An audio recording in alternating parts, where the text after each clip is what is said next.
a gangster. Hey, he a gangster. Wait. Hold on, wait one second.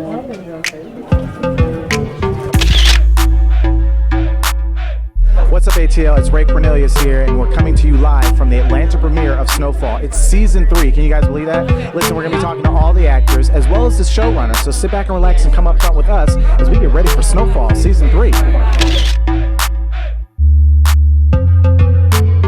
All right, so we're talking to radio icon, Mr. Ryan Cameron. Yeah, you're an Atlanta radio icon. You don't know that? That's dope. I appreciate that. So you're hosting tonight's screening of Snowfall. What do you enjoy the most about this series? Because we're going into season 3, right, and it's an amazing story. John Singleton always does amazing work. But what do you enjoy the most about this show? I mean, that's my heyday. That's when I got started in radio. Was 1991. So all this storyline, the Rodney King riots, and all those things. I mean, I was on the radio at that particular time. So for me, it's like nostalgia because the music and the story. I mean, I lived it. Yeah. What's your favorite John Singleton film? Ooh, I mean, I got to go with Boys in the Hood, man. It's the classic, but there's a lot, but Boys in the Hood is still my favorite.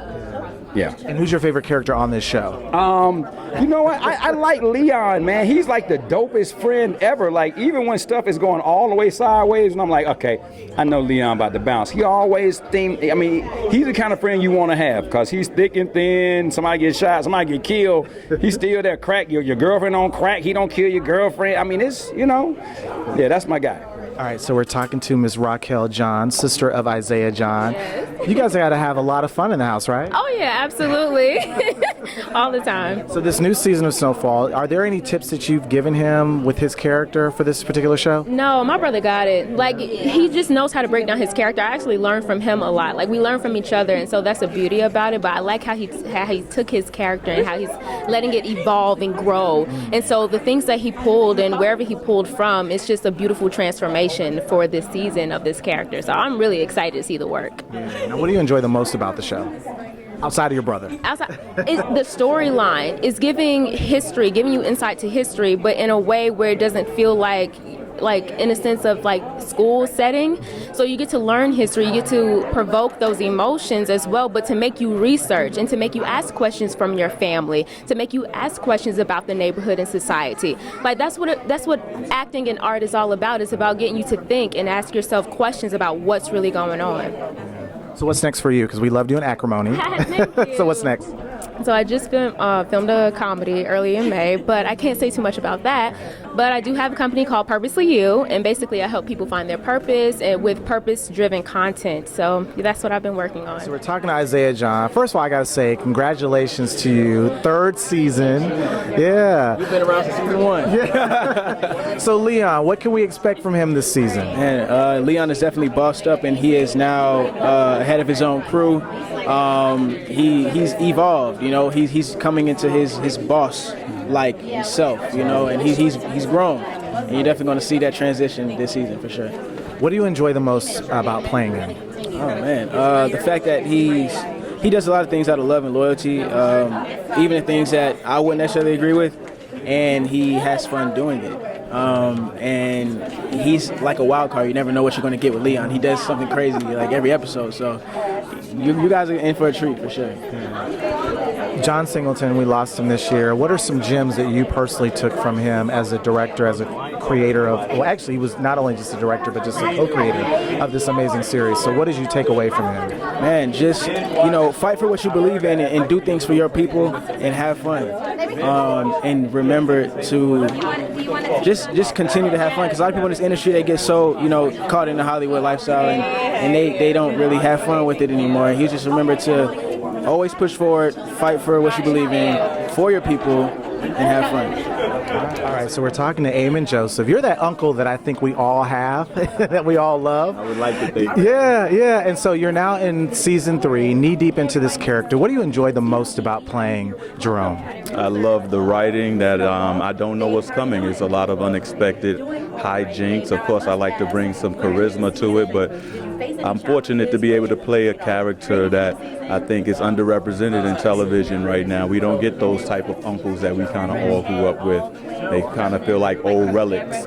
So this is my opportunity to put, some funk on how the 80s really was. I'm a student of history and the mannerisms of my uncles and my older cousins when I was growing up, and grandfathers and all that, and I try to put the soul of some of those people that I know into this particular character. I was going to ask, who did you get the inspiration for your character? It's probably a hodgepodge of a lot of different experiences and just putting it all together and then letting it go and having the freedom to, throw some creativity on it as well, Most memorable memory, I should say, of John Singleton. You guys worked with him for the last 2 seasons, so what was it like being around him, and what are some jewels that you pulled from him? Just immeasurable tools and gems, but you mentioned like moments going out on the sea with him on his yacht and seeing him in his creative space and the freedom of the way that he thinks about things. He was definitely a visionary, but he also was a rule bender. He was an outlier. He was a disruptor in the industry, and we should always remember that to harness that maverick spirit of change and showing people a raw authenticity and truth. That's what John was all about. So I'm just lucky, like all of us, to experience his creativity while he was here, and now he's an ancestor giving it back in a whole new way, All right, so we're talking to Mike Bless. Anthony, Mike Bless. Anthony, yeah? Michael Anthony, if you're my grandma, or Mike Bless, if you out there. Gotta ask, who's your favorite character from this show? Snowfall. You know what? I kind of like the detective. The CIA agent a little bit. Because he always, I know he just always know he figured things out. Well, you know what? My favorite is Unc, the Unc. That's my favorite because my Uncle Gerald he gonna probably be mad. He got Jerry curl. And he a gangster. Wait. Did you just put him on the spot like that? Uncle Gerald, I love you, man. This is a true story. I ain't making this up. Yeah. It's 2019. Uncle Gerald got a Jerry curl. He a gangster. So I love Unc, man. But no, why is a show like this important? It's important because, it shows that the hands of the government have involved. The government run everything, man. Let's be honest. If they don't want something in the country, just like people, drugs won't be here. Let's just be honest. So I love it because of that, and I love the integrity of the show. John Singleton, man, may rest in heaven.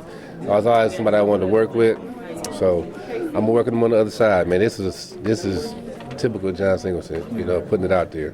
What's next for you? I'm on Bluff City Law, NBC. I did an episode, season 4 on Greenleaf, The Outsider, HBO, and I'm training for a superhero film. Okay. We're shooting. It's gonna be some Black Panther meets Deadpool meets Snowfall. It's gonna be all the hood shit. Can I cuss? No. All the hood stuff.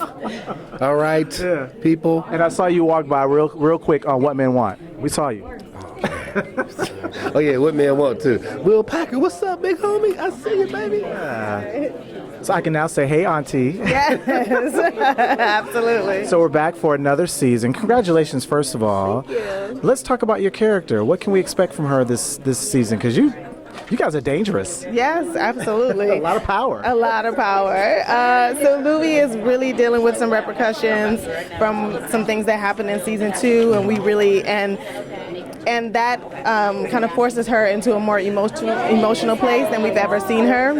And so I think she's really fighting against that, just really trying to put that shell on and maintain the place of power that she was fighting so hard for in seasons 1 and 2. So let's be real candid here. When you guys are at the table readings, are you like sitting down and reading this like, what is going on? Yeah, so we get the episode a few days before the actual table read, and I know I'd be at home, like as soon as it pops in my email, I'm like, oh, the script is here, and I read through, and and my husband comes running like, oh, you okay? And I'm like, it's the script, sorry, babe. So and then we get to the table read, and we're like reading along, and it's like reading it for the first time, and we're all looking at each other and making eye contact, like, this is crazy. Yeah, so it's intense. I'm excited for you guys to see. So we're talking to CAU alum, actor extraordinaire, Larry Rim. What's going on? I'm coolin', man. How you doing? It's hot. It's very hot. Like I'm over here like sweat beads. I'm like, man, what is this? So the last time I talked to you, you were actually working on a couple of projects. So can you share a little bit of that with us? Well, actually, I was just in Chicago. Just shot a movie with Roger Ball called Friend Request in Chicago. Something different from what I normally do. I'm normally the nice guy, and this guy is nice, but then again, not so nice at the same time. So excited about that. I actually just did a short with Julius Peppers last summer that is in some film festivals now, which is really good. I'm excited about, and I'm doing some writing right now too. So got a group of us have a television show that we just worked on. Yeah. So we have about 18 episodes of that, and we about to do some. What's the name of the show?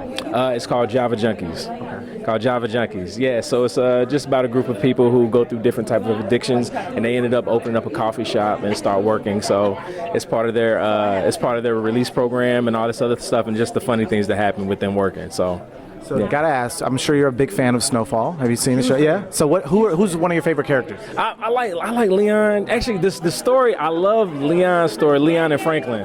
I like their story the most. I feel like it's the most relatable to me. I really love their story and how it goes. When you get into the whole, when you get to the DEA and all that stuff, that's interesting too. But I just love the gritty of the hood and how everything happened and started. You know what I mean? Because during that time, that was a time when crack was. It was big in the late 80s, and it affected a lot of people's families, mine included. So, to actually watch and to see how it all developed is very intriguing to watch. Yeah. All right, so we're talking to Michael Hyatt. How are you? I'm well. How you doing? I'm good. Yeah, thank you.